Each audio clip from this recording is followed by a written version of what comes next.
안녕하십니까. 13주차 생활 속의 통계에 의해 수업을 시작하도록 하겠습니다. 13주차면 6월 8일이 월요일인 수업이 되겠습니다. 자, 13주차. 자, 13주차는 앞 시간에 그죠? 모집단의 표준 편차를 아는 경우에 대해서 우리가 구간 추정을 했죠. 이번 시간은 모집단의 표준 편차를 모르는 경우입니다. 자, 다음과 같은 경우에 대해서 공부를 하겠습니다. 모집단이 정규 분포를 따르는 경우, 대표본인 경우에 대해서 그죠? 표본 평균은 U의 N분의 S의 제곱입니다. 이때 S는 뭐죠? 표본에 대한 표준 편차가 되겠습니다. 그러면 Z는 표준화는 뭐가 됩니까? 루트 N분의 S의 X바 빼기 U가 되고, 이거는 이거를 따르게 되죠. 그 다음에 모집단이 정규분포를 따르지 않더라도 대집단인 경우는 근사한다 그랬죠. 자, 그래서 X바에 대해서 표준화를 해버리면은 N의 0, 1이 되고 이 값을 통해서 우리가 구간 추정을 할 수 있다고 이야기했습니다. 자, 문제는 그죠?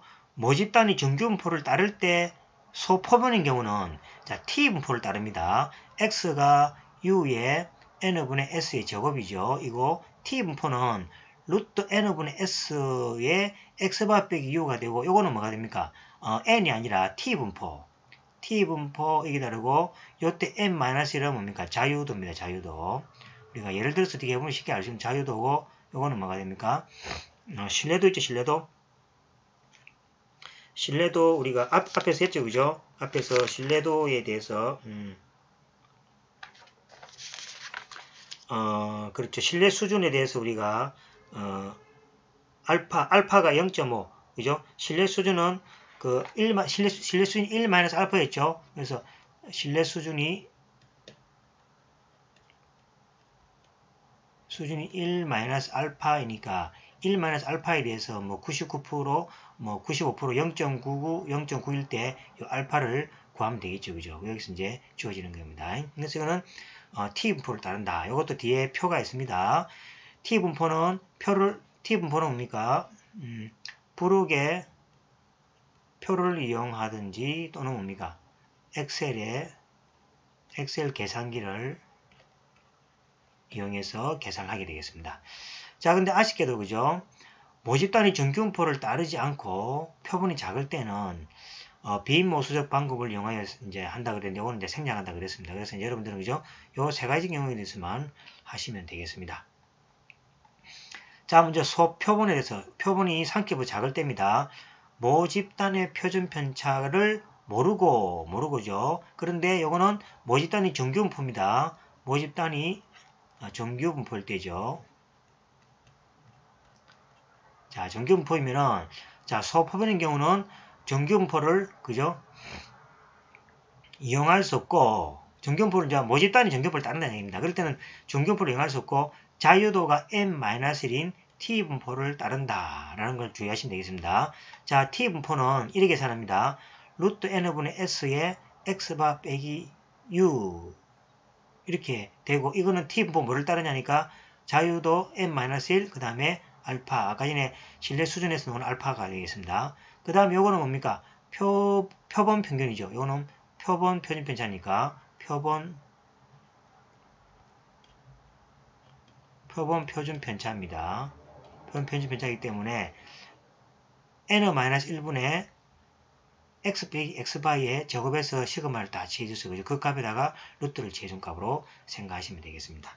자, 이거 예를 들어서 보시면 어렵지 않습니다. 자, 따라서 모집단의 표준 편차를 모르죠. 모집단의 표준 편차를 모르니까 뭐를 사용합니까? 표본에 대한 표준 편차를 사용하는 겁니다. 그래서 이걸 모르기 때문에 뭐를 사용하는 것 대신에 그렇게 생각하면 되죠. 모집단의 표준 편차를 알면은 요거 그죠? 루트 n분의 시그마에서 사용하면 되죠. 근데 모르기 때문에 표본에 대해서 표본밖에 없는 거 아닙니까? 그죠? 모집단을 볼 수 있는 거는 표본밖에 없으니까 표본에 뭡니까? 표준 편차를 사용한다. 그것만 기억하시면 되겠습니다. 그 다음에 소집단인 경우에 대해서 신뢰 구간은 다음과 같습니다. x바 빼기 자 요것만 이제 요거는 계산될 수 있겠죠. 이제 요거만 계산되면 되겠죠. 그죠? t의 2분의 알파라는 거. 우리가 t의 2분의 알파라는 거 기억나죠? 100 곱하기 1 플러스 알파 같으면은 만약에 알파 이게 만약에 뭡니까? 95% 같으면 알파가 얼마입니까? 알파가 0.05였죠. 이때 알파는 얼마였습니까? 1 마이너스 알파가 0 마이너스 1 마이너스 알파가 뭐라는 이야기입니까?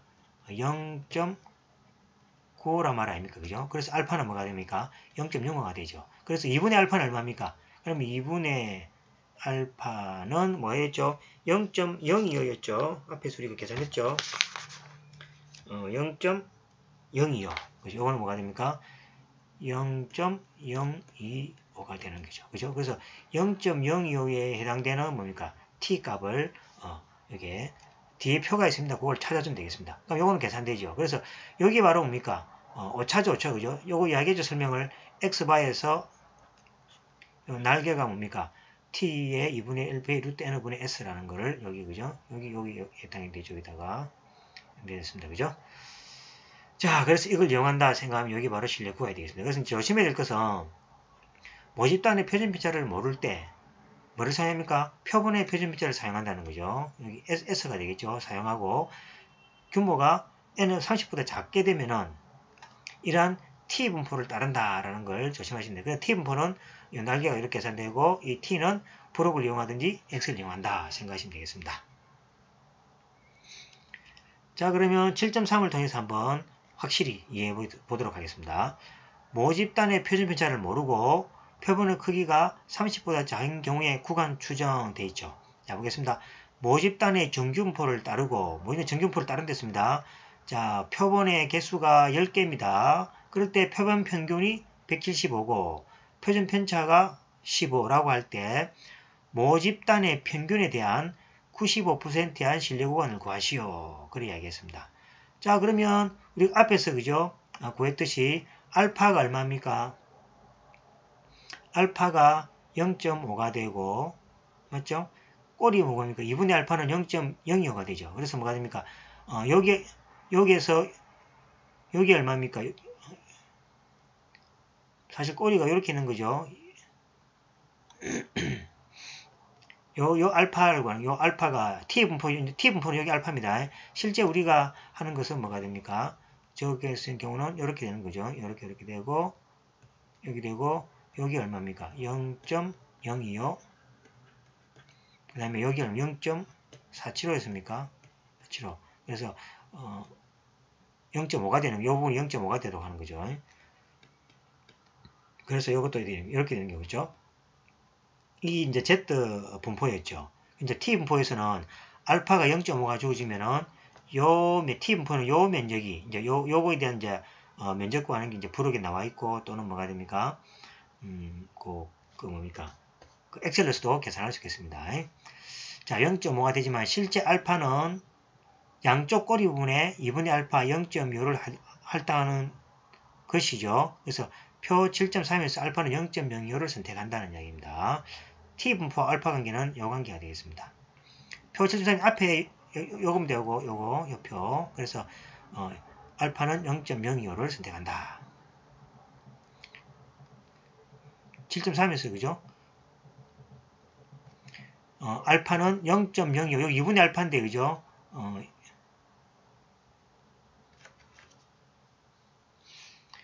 그렇죠. 브록 2의 T분포에서 T값과 알파의 관계는 7.9하고 이렇게 나타나는 거죠. 하고 오른쪽 꼬리 부분의 면적에 대한 T값을 나타낸다는 거죠. 이에 의해서 신뢰 수준은 95%이고 알파는 0.5가 되지만 실제 알파는 그림 7-10입니다. 여기는 7-10. 요거죠. 요거 우리가 했던 거죠. 여기 뭡니까? 0.5가 되고 여기 0. 알파가 0.5죠. 알파 0.5면 요 면적이 얼마가 0.95%니까 0.0, 0.95죠. 0.95, 0.95죠. 그 다음에 여기 뭡니까?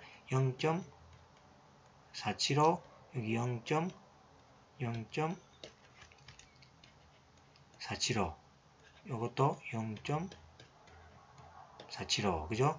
1-알파인 경우니까 여기 그죠? 1-알파입니까? 그죠? 여기 0.95죠. 곱하기 100 하면은 뭐가 됩니까? 95% 신뢰도가 되는 거죠. 그래서 2분의 알파는 뭐가 됩니까? 2분의 알파는 0.025, 그 다음에 요 t값을 이제 찾는 거죠. 그 다음에 2분의 알파는 0.02에서 요 t값이 되겠습니다. 그래서 이제 실제 이제 표에서 이제 요래 놓으지만은 실제가 우리는 값 0.025라 이 말입니다. 무슨 아시겠죠? t하고 요 알파 관계가 나오는데 요 알파가 사실은 0.025라 이 말입니다. 이게 요거하고 헷갈리면 안 되겠죠, 그죠? 자, 그래서 n이 10이므로 자유도는 뭐가 됩니까? 빼기 1이죠. 자, 9가 되고 그 다음에 알파는 0.025이므로 표 7.3에서와 그죠? 요 같이 그죠? 찾는 방법이 두 개의 값과 일치하는 곳에 t 값을 찾으면 된다는 거죠. 그래서 알고 있는 게 지금 자유도를 알고 있고 뭐를 알고 있습니까? 요 그죠? 요 알파 값, 요 값이 끝값이 있죠. 요걸 알 수 있기 때문에 다음 표를 이용합니다. 다음 표를 이용하면 자 자유도를 이렇게 9를 이렇게 찾습니다. 자유도를. 그 다음에 뭘 찾습니까? 요 알파 값 있죠. 알파 값이 실제는 우리가 2분의 알파이다. 그러니까 좀 헷갈릴 수가 있는데 요 알파라는 것이 교과서에는 그냥 알파라고 주어지지만은 실제 이 알파 값이 우리가 구하라 그러면 이 해당 값이 뭐가 되면 0.25라 이 말입니다. 0.25니까 0.25에서 찾아주면은 즉 t 값이 얼마입니까?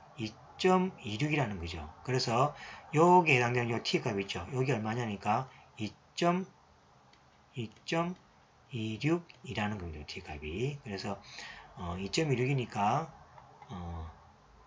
다음 것이 이렇게 그죠? 자, 요 구조입니다. 자, 알파가 0.05일 때 알파가 0.05입니다. 그러면 계산할 수 있죠? 그럼 2분의 알파니까 요거 해당되는 게 t값 2.16이 마이너스 2.16이가 되겠습니다. 자, 그럼 신뢰 구간은 금방 배웠죠? 자, 이제 여기 이제 요것이 이제 구해진 거죠. 구해진 거니까 x바 빼기 요 값에다가 루트 n분의 s에서 계산해 주면 되겠습니다. 그러면 n이 10이고 x바가 175고 표준 편차가 15니까 그대로 대입하면은 175 빼기 2.26이 맞죠? 여기 보시면 2.26이죠. 2.26의 루트 10분의 15 해서 계산합니다. 그럼 이것이 바로 뭐가 됩니까? 편차죠. 175를 중심으로 해서 양쪽에 편차가 2.16이니까 신뢰 구간은 164.27에다가 185.73입니다. 그래서 신뢰 구간 95%에 대해서 그죠? 신뢰 구간은 이러한 값이다. 이런 건 이제 시험에 넣을 거니까 그죠? 잘 체크하시기 바랍니다. 자, 아시겠습니까? 지금 하는 것이 뭡니까? 모집단의 표준 편차를 모를 때는 표본의 표준 편차를 사용하는 거죠. S를 사용합니다. S를 사용해서 소 표본이면은 T 분포를 따른다. 이 T 분포에서 N-, 이 알파를 구하는 게 여기 2분의 알파라고 직접 주어지지 않습니다. 이 알파에 해당되는 것이 95%이면은 2분의 알파라는 게 구해야 되는 겁니다. 여기 알파에서 뭐가 됩니까? 저게 아까 95% 같으면 뭐가 됩니까? 95% 같으면 0.05였죠. 0.05하면 안 됩니다. 그래서 T 분포에서는 N-1에다가 이 알파라는 것이 요 양 끝이라는 뭡니까? 요거로 주어져 있기 때문에 요기에 해당되는 요것이 우리가 뭡니까? 95% 같으면 2분의 알파 값을 계산해야 된다는 것을 조심하셔야 됩니다. 그냥 동사 안 듣고 그냥 알파니까 알파 적으라면 틀립니다. 그래서 요 알파라는 이야기는 뭡니까? 양 끝점에 있는 양 끝점이죠. 여기 양 끝점에 있는 면적이라는 양 끝 면적. 요걸 양 끝이라 그럽니다. 면적. 그래서 자율에 대해서 이 값을 구하는 겁니다. 그러면 양 끝 면적이 95 같으면 아까 0.025였죠. 그죠? 0.025니까 요 2분의 알파를 계산해야 된다. 이 말입니다. 헷갈릴 수 있습니다. 저 부호가 여기 다릅니다. 자, 그래서 계산이 이제 여기 이제 답이 되겠습니다. 아시겠죠? 자, 그 다음에 7.3을 한번 보겠습니다. 자, 예제 7.3을 이 분포를 이용하지 않고 이제 뭡니까? 엑셀을 이용해서 한번 t값을 구해보라 하는 얘기죠. 엑셀을 이용해서. 자, 엑셀을 이용할 때 t 값은 timv라는 함수가 있습니다. 이걸 기억하시면 되겠죠. 요것만 알면은 다 앞에 계산들이 이제 됩니다. 그래서 timv의 함수 방법은 이렇습니다. 자, 프로버빌리티에서 아까 보니 양처 확률 있죠. 양처 확률 아까 알면 0.025였죠. 그죠? 그래서 요것이 양처 확률입니다. 0.025입니다. 양처 확률이라는 것은 뭡니까? 아까 요거 했죠. 요거.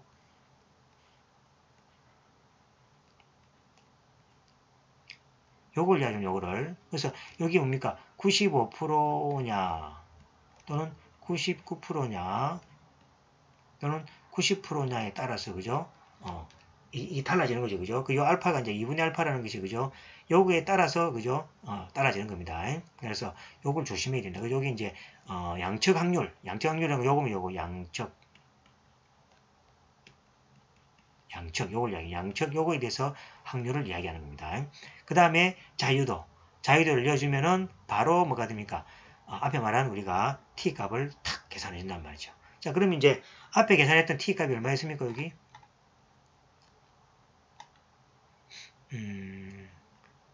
2.16이었죠, 그죠? 자, 요걸 한번 우리가 요거 실내 구간을 한번 계산해 보도록 하겠습니다. 자, 보시면, 자, 2분의 알파는 0.5라는 거 아시겠죠? 아까 전에 95% 실내니까, 95% 실내니까, 그죠? 알파가 얼마입니까? 0.05였죠? 그럼 뭐가 됩니까? 양쪽은, 나누기 하면 2분의, 그죠? 2분의 알파는 0.025였다는 거죠. 0.025. 0.025를 사용할 겁니다. 자, 그럼 알파는 얼마입니까? 알파는 0.4였으나 우리 그 엑셀 함수에서 알파는 그죠? 양측 확률을 의미하므로 그대로 알파를 이걸 사용합니다. 그래서 이건 좀 조심해야겠네요. 그죠? 앞에서 우리가 부록에 있는 거죠. 요거는 부록에서 사용했죠. 이거는 좀 착각을 좀 했습니다. 이거는 부록에서 사용한 이렇게 보이고 그 다음에 우리가 엑셀에서는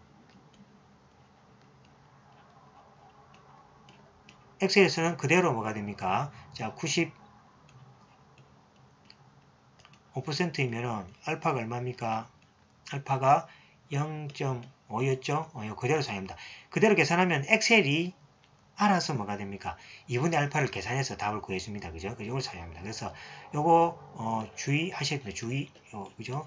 엑셀 사용할 때 여러분들 헷갈릴 수 있겠습니다. 그래서 그 뭡니까?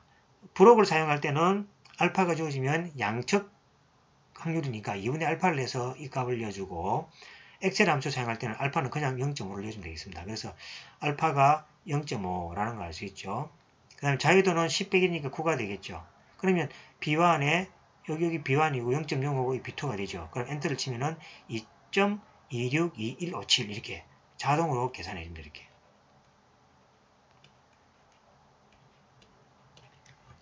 자, 자동 계산을 해주게 되죠. 자, 그러면 앞에서 이런 뭡니까? 힘든 계산을 이렇게 2.16이 그죠? 할 필요가 없다는 이야기가 되겠죠. 그러면 자동 계산해 주니까 이걸 이용해서 t 값이 2.26가 되겠습니다. 자, 그럼 이걸 이용해서 이제 저 값을 실내 구간을 갖다 그죠? 구할 수가 있겠습니다. 자, 그 다음에 이제 7.5번. 자, 7.5번은 뭡니까? 순수 엑셀을 이용해서 한번 구해봐라. 이걸 뭡니까? 순수 엑셀만을 이용해서 한번 구해봐라. 이제. 자, 엑셀을 구해봐라 그러면은 뭘 알아야 됩니까? 자유도 알아야 되죠. 그 다음 S 알아야 되죠. 그 다음에 표본 평균 알아야 되죠. 그죠? 이런 것들을 알아야 됩니다. 그래서 이걸 구할 수 있는 방법이 다 주어져 있으니까 한번 보겠습니다. 자, 모집단 표준 편차를 모르고, 자, 모르는 건 똑같습니다. 표본의 크기가 소구간인 경우입니다. 그럼 T 분포를 따르겠죠. A 기업에서 생산하는 건전지의 평균 수명을 조사하기 위해 생산된 10개의 건전지에 대해서 조사한 수명 시간은 다음과 같아. 모집단은 전교부를 따르고, 자, 모집단은 전교부를 따르는데 모집단의 표준 편차를 모릅니다. 그런데 모집단의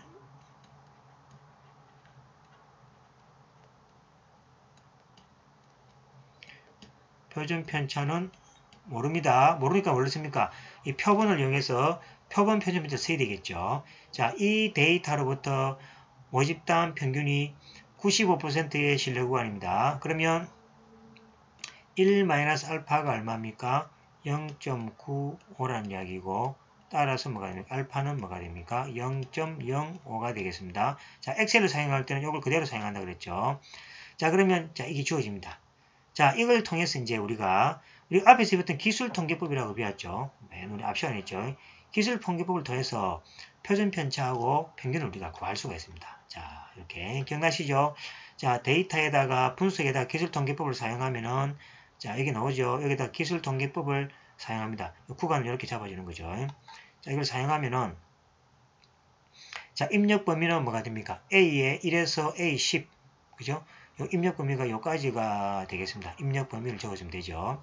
그 다음 데이터 방향은 열로 할 겁니다. 세로로 그죠? 그 다음에 출력 범위는 자 여기다가 출력할 거죠. 여기다 CA1에다가 출력할 겁니다. CA1 적어주고 그 다음에 요약 통계를 만들어내야 되겠죠. 자 평균에 대한 신뢰 수준은 얼마입니까? 95%니까 이걸 꼭 적어야 되겠죠. 95% 적으면 됩니다. 적어주고 그 다음에 확인을 이렇게 눌러줍니다. 자 눌러주면은 자 다음과 같은 정보가 이렇게 나오죠. 우리가 앞에 했습니다. 자 필요한 게 뭡니까? 자 평균이 필요하죠.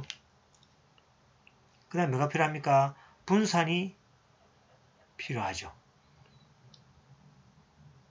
그죠? 분산이 필요하죠. 자 그 다음에 신뢰 수준 95%에 대해서 뭐가 됩니까? 신뢰 수준 95%에 대해서 오차가 이렇게 나오죠. 여기 요겁니다. 자, 요 값이 뭐냐니까 요 값이 바로 이겁니다. 그죠? t에 2분의 알파에 대해서 뭡니까? 루트 n분의 s의 이게 값입니다. 그죠? 이게 신뢰 수준 95%일 때죠. 요 값이니까 이제 뭐가 됩니까? 평균을 아니까 여기에서 바로 뭡니까? 바로 요것만 빼기 더하기 해주면 답이 나오겠죠. 그래서 여기에서 정보를 가지고 이제 자 신뢰 수준이 이거와 같으니까 그죠? 자 이걸 이용하면은 자 여기 주어지 있죠? 여기 주어지가 있으니까 요 값에 해당된다 그랬습니다. 요 값에 해당되죠? 그래서 뭐가 됩니까? 자 요건 주어지가 있죠? 262.7 262 x바죠? 여기 바로 그죠? 여기 x바입니까? 그죠? 262.7 그 다음에 빼기 해가지고 5.5 더하기 해서 5.5 이게 바로 신뢰 구간이 되겠습니다. 그죠? 편리하게 우리가 구할 수 있는 방법이 그죠? 생긴 거죠. 자, 그래서 이제 엑셀을 이용하면은 뭡니까? 모평균의 평균을 모를 때 모평균의 표준 편차를 모르고 데이터가 30개보다 작은 경우 소규모에 대해서 그죠?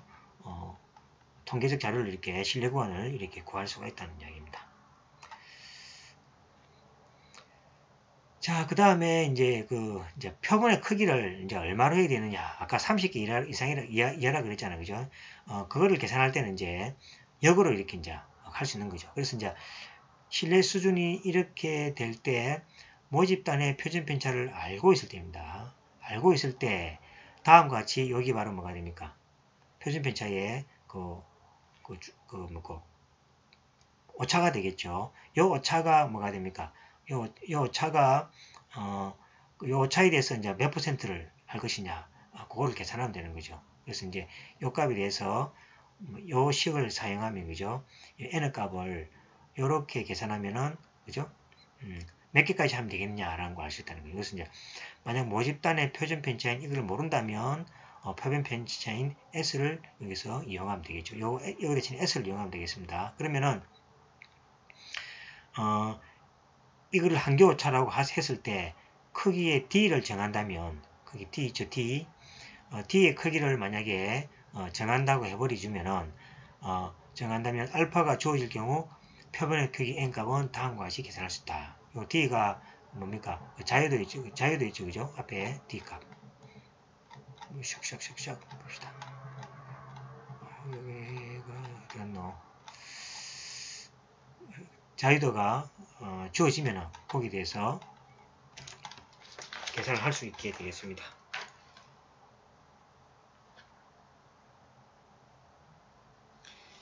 이 D를 잘못했습니다. 이 D가 자 봅시다. 여기서 그죠? 요거는 한교 오차죠. 그러니까 한교 오차라고 하는데 이 크기를 D로 정한다면 이제 요걸 D 값으로 해버리면은 알파가 주어질 경우 포비널 크기를 정할 수 있다라는 이야기가 되겠습니다. 그래서 이걸 한번 읽어보시고 생각하시면 그죠? 뭐 그건 어려움이 없기 쉽습니다. 그럼 참고로 그죠? 우리 그런 경우 있다 아닙니까 그죠? 도대체 신뢰 수준을 갖다 어떻게만큼 하고 싶을 때 오차를 요 자료를 그죠? 몇 개를 정도 하면은 되겠느냐라는 그런 거 있겠죠. 그럴 때 이거로 이제 계산하는 경우가 되겠습니다. 자, 그러면 이제 다음 장에 이제 우리가 7장을 여기서 이제 마쳤죠. 7장을 마쳤고 이제 8장으로 들어가도록 하겠습니다. 자, 이번 이제 8장입니다. 자, 8장은 어떤 우리가 앞에 배웠던 우리가 여러 가지 검정법을 사용해서 유죄인가 무죄인가를 판단하는 이제 가설을 이제 검증하게 되겠습니다. 자, 가설을 검증하는 경우인데, 자, 가설을 검증하는 자, 가설을 검증하는 경우입니다. 자, 가설을 검증하면서 이제 몇 가지 알아야 될 거 있습니다. 자, 기무가설은 뭐냐니까 설정된 가설이 잘못 지었다는 충분한 증거가 제시되기 전까지는 항상 참으로 받아들이는 것입니다. 그래서 이제 이것이 이 대립가설이 그죠? 대립가설을 통해서 이게 뭡니까? 참 거짓이 판별되는 겁니다. 그래서 설정된 가설이 잘못되었다는 충분한 증거가 제시되기 전까지는 항상 참으로 벌어지는 가설입니다. 이 기무가설을 H의 제로로 이렇게 표시를 합니다. H 제로. 여기까지는 지금 표시 방법이니까 암기하면 되겠습니다. 그 다음에 대립가설은 뭐냐니까 기무가설이 잘못되었다는 충분한 증거로 기무가설을 기각할 때 받아들여지는 거예요. 그러니까 기무가설이 만약에 기각돼 버리면 잘못된 거죠. 그럼 이게 이제 받아들이는 거예요. 그래서 이제 입증하고자 하는 사실이나 주장을 대립가설에 둡니다. 그래서 이제 이 입장하고자 하는 대립가설을 두고 이 기무가설이 뭐가 됩니까? 잘못되었다는 증거가 주어지면 이게 잘못되었겠죠. 그럼 뭐가 됩니까? 이 대립가설이 받아들여지게 되는 겁니다. 만약에 기무가설이 만약에 뭡니까? 잘못되었다는 충분한 증거가 받아들여지지 못하면은 이 대립가설은 이제 기각이 되어버리는 거죠. 그래서 이제 대립가설은 H1으로 표시하게 되겠습니다. 즉 무슨 말인지 기무가설을 가지고 판별을 합니다. 그러니까 어떤 약품이 그죠? 어떤 약품을 조사를 해보니까 이것이 뭡니까? 배터리에 어떤 새로 개발했는데 이 배터리의 사용 시간이 아주 기존의 사용자보다도 늘어났더라. 그걸 증명하고자 하는 거죠. 그러면 뭡니까? 늘어났다라는 가정을 이렇게 두는 겁니다. 둘을 갖다가 대립가설로 두고 우리가 주장하고자 하는 사실 있죠. 즉 대립이 되는 주장하고자 하는 틀릴 수도 있는 대립될 수 있는 입증하고자 하는 내용들을 이렇게 H1에다 두는 겁니다. 두고 난 다음에 이 기무가설을 통해서 기무가설이 뭡니까?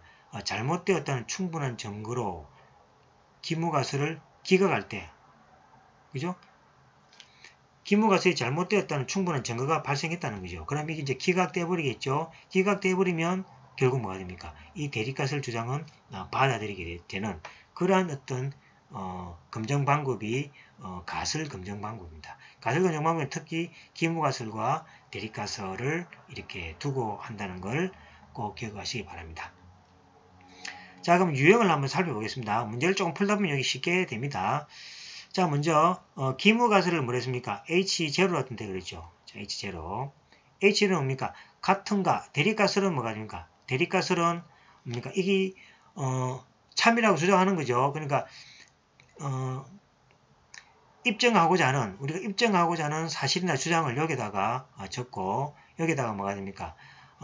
가설이 받아들이기 전까지는 항상 참으로 받아들이는 가설이니까 기무가설이 만약에 이거하고 같다라고 두는 거죠. 그러면 이 같다라고 두면은 대립가설은 뭐가 됩니까? 같지 않은 경우가 생기겠죠. 그다음 이 큰 경우가 있겠고 이 큰 경우가 있겠죠. 그렇죠? 그렇죠? 있겠죠? 그러면 뭡니까? 요 경우에 대해서 요거를 가지고 이제 여기 만약에 뭡니까?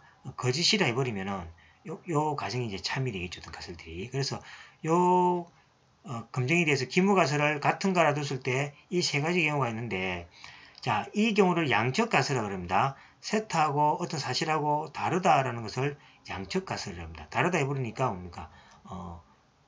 요런 경우에 대해서 생기겠죠. 그래서 여기서 받아들이는 가설이고 이것이 기각하는 내용이 되겠죠. 기각입니다. 그죠? 그래서 여기고 단적 가설은 뭐가 됩니까? 단적 가설은 뭐보다 크다고 했지 않습니까? 크다 해서 여기 이제 기준이니까 그죠? 여기 시타 제로가 여기 이제 세타의 제로 기준이니까 이보다 크다 했으니까 여기에 대한 가설.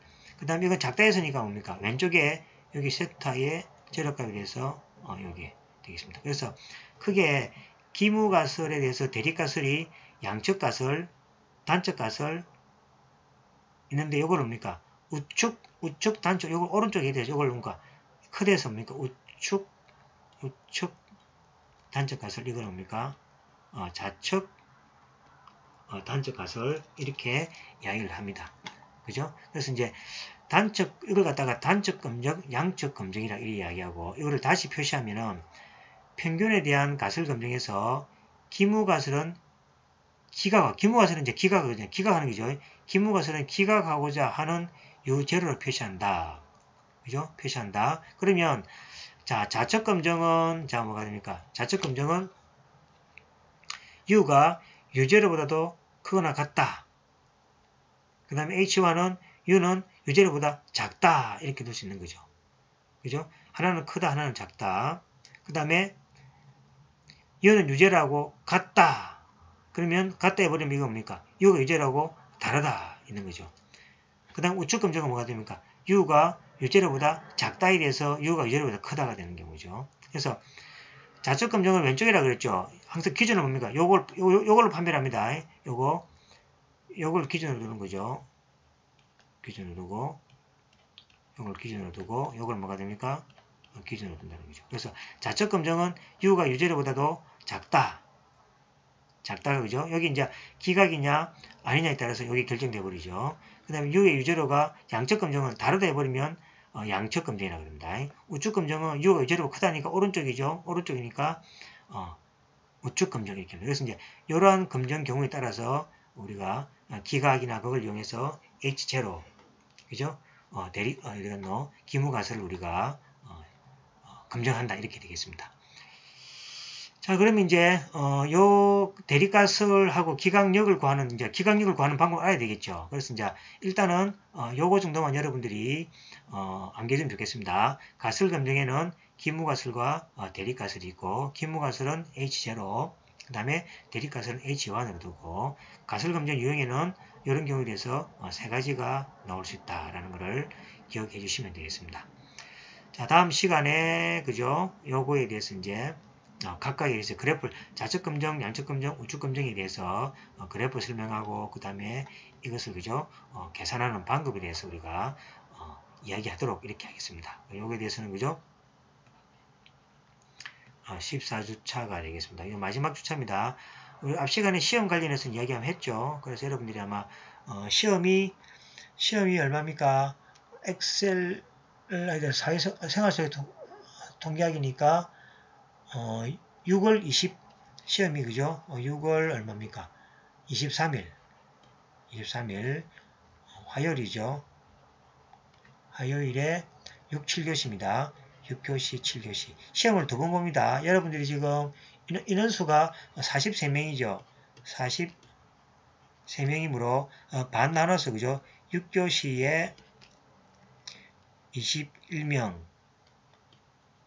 7교시에 20명, 요래 시험을 이렇게 칩니다. 그죠? 그래서 6월 23일 화요일에 6교시, 7교시에 시험을 이렇게, 요건 21명, 21명 해서 시험을 나눠서 두 번을 보게 되겠습니다.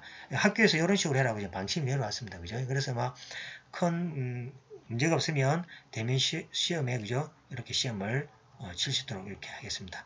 자, 문제는 기출문제가 이렇게 나간다 그랬습니다. 기출문제가 아마 중간에 한번 나갔죠. 나고 이제 기말에 이제 또 기출문제가 나갈 텐데 이 기출문제를 가지고 여러분들이 하면 되시고 그 다음에 한 가지 조심할 게 있습니다. 여러분들 시험이 그죠? 1시간밖에 못 칩니다. 왜냐하면 6교시에 21명이 치고 나면 여러분이 나오고 다음 들어가야 되겠죠. 그래서 1시간 정도밖에 못 치기 때문에 뭐 그렇게 어렵지 않는 문제로 해서 그죠? 제가 시간에 맞춰서 이렇게 내도록 하겠습니다. 자, 이렇게 시험에 공부하시고 더 궁금한 사항이 있으면은 메일이나 문자 같은 걸 통해서 문의하시면 고맙겠습니다. 자, 그러면 14주차 수업에서 다시 뵙도록 하겠습니다. 수고하셨습니다.